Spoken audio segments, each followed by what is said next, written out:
Example 8 says we have an order of 20 milligrams of a drug in 1 liter that's being infused at 125 milliliters per hour.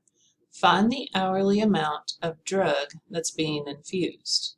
Now, we dealt with some of these words earlier. Find the hourly, I think it was asking find the hourly flow rate. Okay, so typically that went back to milliliter per hour, right? Because it was an hourly flow rate. But now they want to know the hourly amount of drug that's being infused. So it's not going to be milliliter per hour. It's going to be how much medication per hour. Now, they do talk about milligrams here, right? So that is going to be our desired answer, is milligram per hour. All right. Now, if they had presented this whole problem to us in 20 micrograms, then our hourly amount of drug would be a microgram per hour.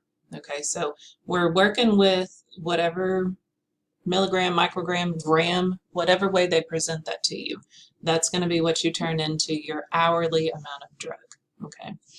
Now, like I said, you really got to pay attention to that wording, okay? Because in some of the previous problems, it was asking us to find the hourly flow rate.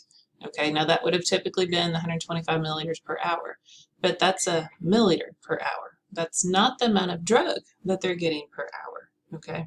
So that's asking how much fluid they're getting per hour, milliliters, how many milliliters in each hour. But our question wants to know what is the hourly amount of drug, okay? So how much medication are they getting every hour?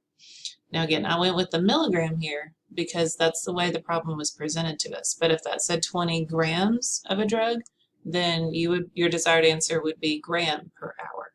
Okay, so watch that. Make sure that you can pick out what your desired answer is. If you can't get the desired answer, it's going to be really hard to set up the rest of this fraction. Okay, so desired answer, milligram per hour. That means we need milligram at the top of our first fraction. And they did tell us that 20 milligrams happens in every 1 liter of this medication. Now, liter at the bottom means that I need liter at the top. And I don't have any other liters up there. But they did tell us something about some milliliters. Okay, some 125 milliliters per hour. So we need to convert our liters into milliliters. So let's pick up that conversion, that 1 liter is 1,000 milliliters. And now that you have milliliters at the bottom, you can put that 125 milliliter per hour next. Okay, so I think we've used everything, right? The 20 milligrams is 1 liter. We had to throw a conversion in because our next one wasn't in the same units, but we've got the 125 milliliters per hour.